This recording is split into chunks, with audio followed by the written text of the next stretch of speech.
तो बच्चों स्टार्ट करते हैं सभी लोग। स्वागत है एक बार आपका कक्षा 10वीं गणित अध्याय 2 बहुपद चल रहा है। और पहले हमने बहुपद में प्रश्नावली 2.1 कंप्लीट कर ली है, जिसमें हमने बताया था कि शून्यकों की संख्या जो होती है वो इस बात से तय होती है कि दिया गया वक्र x अक्ष पर काटे गए बिंदु की संख्या, बोलिए हाँ या ना। x अक्ष पर काटे गए बिंदु की जितनी संख्या होगी उतने मूल होंगे। जैसे यहाँ पर ये ग्राफ x अक्ष को एक जगह पे काट रहा है तो केवल इसके एक शून्यक होंगे। ये कितने जगह पे काट रहा है? 3, तो इसके 3 शून्यक होंगे। ये आपको करा दिया गया था लास्ट क्लास में, ठीक है। अब आइए प्रश्नावली है। अब इस प्रश्नावली में आगे बढ़ने के पहले मैंने आपको बताया था, सबसे पहले मैंने बताया था कि किसी बहुपद का क्रम, क्या पढ़ाया था? बहुपद का क्रम। तो बहुपद का क्रम मतलब बहुपद में चर पद के ऊपर जो अधिकतम घात आती है, x के ऊपर जो अधिकतम घात आती है उसको हम बोलते हैं बहुपद का क्रम।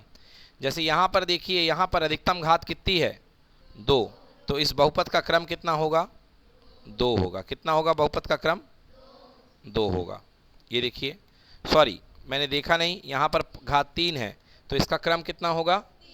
इसका क्रम कितना होगा? इस पर अधिकतम घात कितनी है? इसका क्रम 1। यहाँ पर कोई घात तो कितनी घात मानी जाएगी? और इसका क्रम क्या होगा? और बहुपद के क्रम के आधार पे, कोटि पे आधार पे जो बहुपद का क्रम होता है, क्रम को इंग्लिश में बोलते हैं ऑर्डर। क्या बोलते हैं? तो जितने ऑर्डर है, जितना इसका क्रम है, उसके आधार पे इनके नाम दिए गए हैं। अगर क्रम 0 होता है तो इस बहुपद को बोलते हैं अचर बहुपद। क्या बोलते हैं? अगर क्रम 1 होता है तो इस बहुपद को बोलते हैं रैखिक बहुपद। जैसे उदाहरण के लिए px बराबर 3x धन 5, 3x धन 5, ये कौन सा बहुपद है? रैखिक बहुपद है। अगर क्रम 2 है तो इसको बोलते हैं क्या? द्विघातीय बहुपद। उदाहरण के लिए px बराबर 3x square plus 5x plus 6। बताइए यहाँ पर इसका क्रम कितना है? 2, तो इसका नाम क्या पड़ेगा? अब तीसरा px बराबर जैसे 5x cube plus 7x plus 9, बताइए क्रम कितना है? तो कौन सा बहुपद? समझ में आ गया? अब बच्चों एक चीज जान लो, बहुपद का मानक रूप। कौन सा रूप? मानक रूप। बहुपद का मानक रूप, ध्यान से सुनिएगा, जो ना समझ में आए वो पूछना भी है। किसी बहुपद का मानक रूप, सबसे पहला मानक रूप मैं बता रहा हूं आपको त्रिघातीय से। किससे बता रहा हूं? त्रिघातीय से। अगर n बराबर 3 है, यानी बहुपद की कोटि कह लो या क्रम कह लो, 3 के बराबर है, तो इसका बहुपद का मानक रूप होगा ax cube plus bx square plus cx plus कितना? d। देखिए यहाँ पर x की घात 3 का पद रहेगा, x की घात 2 का पद रहेगा, x की घात 1 का पद रहेगा, और किसका पद रहेगा? d का। d यानी कि अचर पद, d यानी कि अचर पद। बेटा ये जो a है, a किसका गुणांक है? x क्यूब का गुणांक है। b किसका गुणांक है? x स्क्वायर का। c किसका गुणांक है? x का। और जो d में कोई गुणांक नहीं है, ये कहलाएगा अचर पद। क्या कहलाएगा? अचर पद, ठीक है। अब n बराबर 2, ये कौन सा बहुपद था? पहला वाला था त्रिघातीय। कौन सा था? अब बता रहा हूं द्विघातीय। अब क्या बता रहा हूं? बहुपद का सूत्र px बराबर, बोलिए क्या होगा? ax स्क्वायर प्लस कितना? bx प्लस कितना? cx नहीं, ओनली c। क्लियर हो गया? अब आता है रैखिक बहुपद। कौन सा बहुपद? रैखिक बहुपद। रैखिक बहुपद की जो घात होती है वो कितनी होती है? 1। इसका होगा px बराबर ax की घात 1 धन कितना? c या कह लो या b कह लो, है ना। तो सीधे सीधे लिख सकते हो ax प्लस b। और फिर इसके बाद है आपका अचर बहुपद। क्या नाम है? तो अचर बहुपद में घात कितनी होती है? 0। और इसका फॉर्मूला होगा px बराबर केवल a, px बराबर केवल। समझ में आया? अब देखिए, अब हमको करना क्या है। अब हमारा काम है, हमारे कोर्स में है केवल द्विघातीय बहुपद हैं। हमारे कोर्स में कौन से बहुपद हैं? हाँ, तो हमारे कोर्स में केवल हैं द्विघातीय बहुपद। अब जो हमारे कोर्स में द्विघातीय बहुपद हैं, हमें इन द्विघातीय बहुपद के, तो हमारे सिलेबस में द्विघातीय बहुपद है, और द्विघातीय बहुपद का जो मानक रूप होता है बच्चों, px बराबर ax square plus bx plus कितना c, ये होता है। आप बताइए इस द्विघातीय बहुपद की कोटि या ऑर्डर कितनी है? बताइए। 2 है। कितने ऑर्डर है? तो याद रखिएगा, जितनी कोटि होती है अधिकतम उतने शून्यक हो सकते हैं। तो हमारे पास जो द्विघातीय बहुपद है उसके अधिकतम कितने शून्यक होंगे? हाँ, अधिकतम कितने शून्यक होंगे? मतलब इस द्विघातीय बहुपद को 2 लोग 0 बना सकते हैं। कितने लोग? बट अधिकतम है ये, इसको 2 लोग 0 बना सकते हैं अधिकतम। कोई भी द्विघातीय बहुपद दिया है, अधिकतम उसके शून्यक 2 होंगे। क्या होंगे अधिकतम उसके शून्यक? अच्छा, द्विघातीय बहुपद को जब आप ग्राफ में बनाएंगे तो आपको जो ये ज्यामिति देगा उस ज्यामिति का नाम है परवलय। क्या नाम है? ये यू शेप का होता है। क्या होता है ये? अब ध्यान से देखिए, ये आपके पास में ये एक्स अक्ष है। क्या है ये? एक्स अक्ष है। और ये आपके पास में एक द्विघातीय बहुपद का ग्राफ है। द्विघातीय बहुपद का क्या है? ग्राफ है।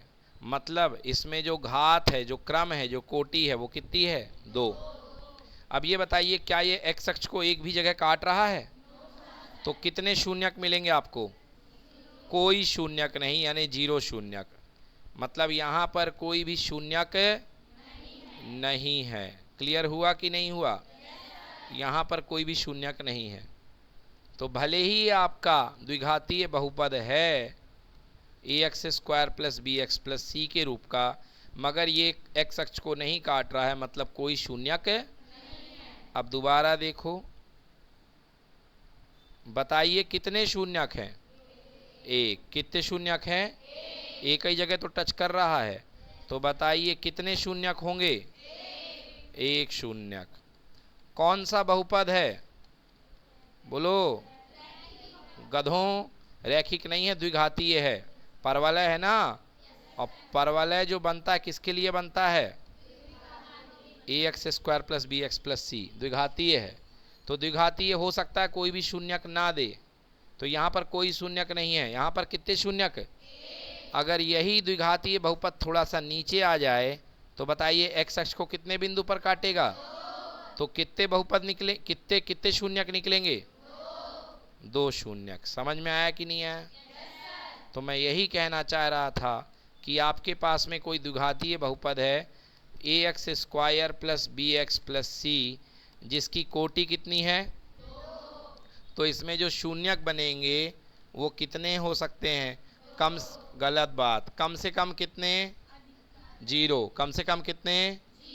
उससे ज़्यादा कितने? और सबसे ज़्यादा कितने? 2 से ज़्यादा हो नहीं सकते।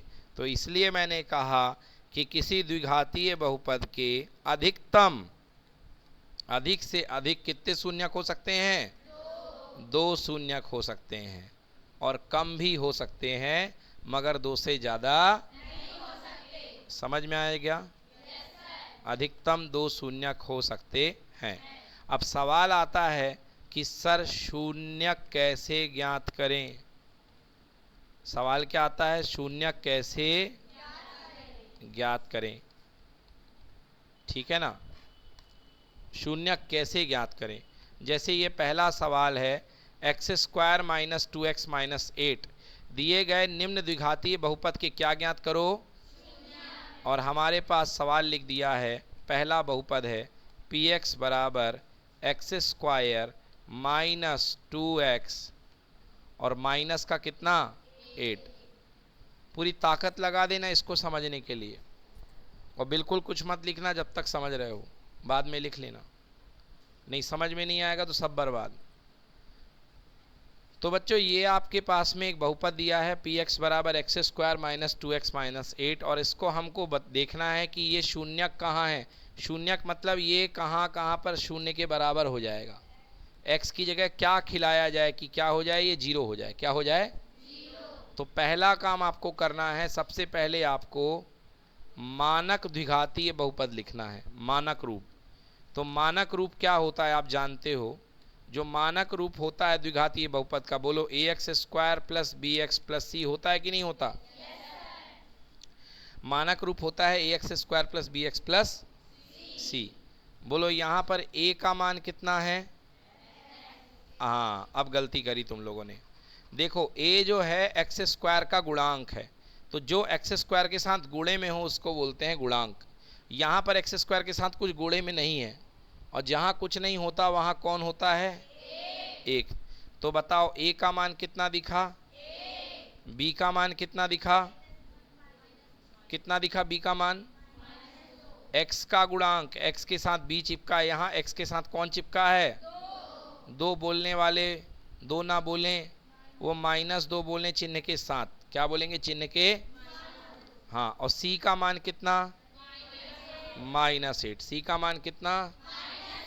अब एक काम किया करो, हल करने के लिए यहाँ पे a लिखा करो, यहाँ पे b लिखा करो, यहाँ पे c लिखा करो, और ये काम आपको करना है रफ में। कहाँ करना है? या उसी जहाँ हल करोगे सवाल बोर्ड में, इसी तरह पे एक खांचा खींच लेना और यहाँ पे लिख लेना रफ। क्या लिख लेना? मैं तो ऐसे ही करता हूँ। तो देखो a का मान बोलो कितना है, b का मान और c का मान, और जिस विधि का उपयोग करने जा रहे हैं कक्षा 9वीं की विधि, जिसका नाम है मध्य पद वितरण विधि। कौन सी विधि? हाँ। अब करना क्या है बेटा कि आपको शुरू वाले और लास्ट वाले का गुणा करना है। चलो 1 और -8 का गुणा करोगे, बोलो गुणा करने पर कितना आना चाहिए? गलत बात, -8। कितना आना चाहिए? -8। और जोड़ करने पर कितना आना चाहिए? -2। बीच वाला नंबर जोड़ करने पर, इन दोनों का गुणा करने पर आना चाहिए -8, और जोड़ करने पर कितना आना चाहिए? तो ऐसे दो नंबर ढूंढो कि गुणा करने पर -8 आए और जोड़ करने पर -2 आए। रुचि बताओ, ऐसे दो नंबर बताओ कि गुणा करने पर -8 आए और जोड़ करने पर -2 आए। क्या कोई ऐसा नंबर है? क्या 2 ठो ऐसे नंबर हैं? कोई 2 पीस बताओ कौन से हैं? रुचि जोर से बोलो। 4 और, चलो नहीं बन रहा, बैठ जाओ। देखिए बेटा, आपके पास ऐसे नंबर जिनका गुणा करने पर -8 आए और जोड़ करने पर -2 आए, ऐसे दो नंबर मैं बता रहा हूं, -4 और +2। -4 और +2, इन दोनों का गुणा करके देख लो। 4 दूनी कितना आएगा? 8। और प्लस और माइनस माइनस, तो गुणा करने पर कितना आ रहा है? -8। गुणा करने पर कितना आ रहा? नहीं बनता क्या गुणा? गुणा करने पर -8, और जोड़ करने पर कितना आएगा? -2। जोड़ करने पर -2 आएगा, मतलब ये संख्या हो गई -4 और +2। तो -4 के चलते पद टूटेगा -4x, और +2 के चलते क्या टूटेगा? 2x। क्या टूटेगा? 2x। तो देखो भैया, px बराबर पहला पद या ऐसे ही रहने दो, विधि का नाम है मध्य पद वितरण। तो हमको बीच वाले पद को तोड़ना है, तो क्या टूट गया? -2x टूट गया, -4 की जगह -4x, और इसकी जगह कितना? +2x। क्लियर हुआ कि नहीं हुआ? तो एक हो गया एक्स स्क्वायर, और -2x को तोड़ करके लिख दिया -4x और +2x और -8। ये आ जाओ। तो px बराबर कॉमन ले लो, x कॉमन लिया, 2x थे तो 1x बच गया, 1 बचा x -4, और इधर से क्या कॉमन लिया? 2, तो 2 में क्या छूट गया x, और 8 में 2 कॉमन लेंगे तो 2 चौके 4 बच गया। तो px बराबर, ये दोनों कॉमन आ रहे हैं, ले लो common, x minus 4, x minus, पहला क्या बचेगा x, और दूसरा क्या बचेगा x प्लस 2। क्लियर हुआ कि नहीं हुआ? तो px बराबर, हाँ, तो बेटा px का मान आ गया x माइनस 4 x प्लस 2। बोलो हाँ है ना? अब आप जानते हो कि जो शून्यक के लिए, आप जानते हो कि शून्यक के लिए px का मान क्या हो जाता है 0। शून्यक वो है जो इस पूरे के पूरे पॉलिनोमियल की बहुपद की बैंड बजा दे। मतलब शून्यक में px का मान क्या होता है 0, और आपने px का मान क्या निकाला x माइनस 4 और x प्लस 2 बराबर कितना 0। तो एक बार ये 0, x माइनस 4 बराबर 0 या x प्लस 2 बराबर 0। बोलिए आंसर x इक्वल टू कितना 4। अरे गधों, 0 में 4 जुड़ जाएगा,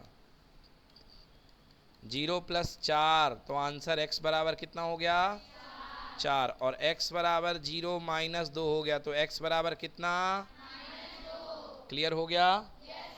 तो अपने दो शून्यक आ चुके हैं, अल्फा बन गया 4 और बीटा बन गया -2। क्लियर कि नॉट क्लियर? तो ये दो शून्यक निकाल लिए। शून्यक के लिए क्या करना पड़ेगा, आपको मध्य पद वितरण लगाना पड़ेगा। क्या लगाना पड़ेगा? हाँ, और मध्य पद वितरण के लिए ए बी सी की मदद लेनी पड़ेगी। शुरू वाले का और लास्ट वाले का गुणा करना पड़ेगा, और गुणे करने पर जो आएगा उसे गुणे के रूप में चाहिए होगा, और बीच वाले को जोड़ के रूप में। तो ऐसी संख्या गुणा करने पर -8 और जोड़ने पर कितना -2, तो संख्या बन गई माइनस का 4 और प्लस का 2। तो -4 के चलते बन गया -4x, और 2 के चलते बन गया 2x। ठीक है? हाँ, और फिर इसके बाद हमने px बराबर 0 कर दिया, तो हमारे दो शून्यक आ गए। अब एक चीज़ और बचती है जिसका नाम है शून्यकों और गुणांकों के बीच संबंध। शून्यकों और गुणांकों के बीच, तो ध्यान से देखो, यही क्वेश्चन आएगा 4 नंबर का। शून्यकों और गुणांकों के मध्य संबंध।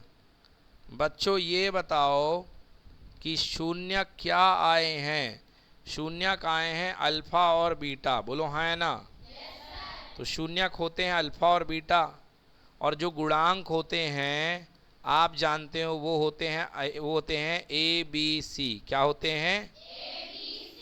तो भैया पहला संबंध होता है, देखो पहला संबंध, बोलो मूलों का योग बराबर माइनस का b अपॉन ए। मूल मतलब अल्फा प्लस बीटा, किसके बराबर आएगा? -b अपॉन ए के। क्लियर है?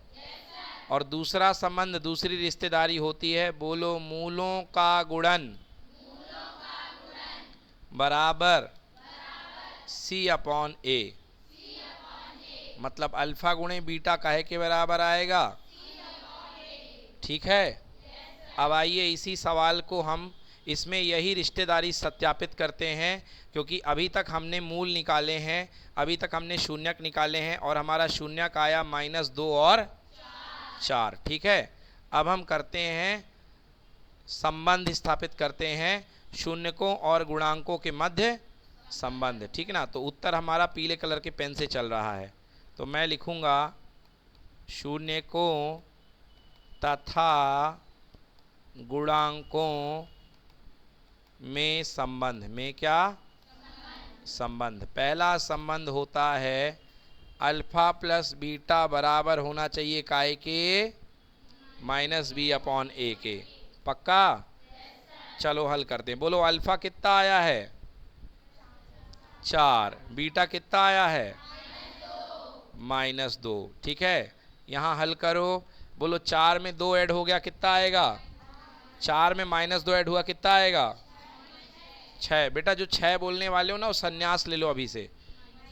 हाँ बहुत बढ़िया बेटा, बेटा प्लस और माइनस माइनस हो जाएंगे और 4 में से 2 कितना आएगा? 2 आएगा। अब देखते हैं यहाँ पे 2 आ रहा कि नहीं आ रहा। सवाल में देखो ए बी सी में बी कितना है? अरे बी कितना है? हाँ, तुम लोग माइनस साइन नहीं लेके बोलते हो, गलत बात है, चिन्ह लेके बोला करो। बोलो बी कितना है? और ए कितना है? तो यहाँ पे रखा, पहले मैंने रखा माइनस, कौन सा वाला? ये वाला। फिर b का मान है -2 और 1 का मान कितना है? माइनस माइनस कैंसिल हो गया। बोलो कितना बचा? 2/1 बराबर कितना होगा? 2। बताओ बायां पक्ष और दायां पक्ष सेम आ रहे हैं? तो क्या लिखेंगे? सत्यापित हुआ। सत्यापित हुआ मतलब सत्य है। आओ दूसरे रिश्तेदारी देखते हैं। अगली रिश्तेदारी है अल्फा गुणे बीटा। अल्फा गुणे, और ये काय के बराबर आनी चाहिए? C/A। बोलो अल्फा कितना आया था और बीटा कितना आया था? बराबर। C का मान प्रश्न में देखो कितना है? C का मान 8 है कि -8 है? ये है -8, तो C का मान हो गया -8। A का मान कितना है? 1, क्योंकि x² का गुणांक 1 था, तो A का मान कितना है? 1। 4 गुणे -2 कितना हुआ? और ये भी कितना हुआ? बराबर है कि नहीं है? तो सत्यापित हुआ कि नहीं हुआ? तो ये भी सत्यापित हुआ। ऐसा करोगे तो आपको मिलेंगे 4 में से 4। क्लियर हो गया? ये देखो शून्यकों का योग अल्फा प्लस बीटा बराबर -B/A, ये सत्यापित हो गया। फिर अल्फा गुणे बीटा बराबर कितना आया? -8 और इक्वल टू C/A। आप हमारा वाला करना, ठीक है ना? तो इस तरीके से ये 4 नंबर का आता है। क्लियर हो गया? चलिए पहले आप इसे नोट कर लीजिए पूरा पूरा, एक सवाल फिर करिए। तो इधर से पूरा नोट करोगे कि केवल सवाल नोट करोगे?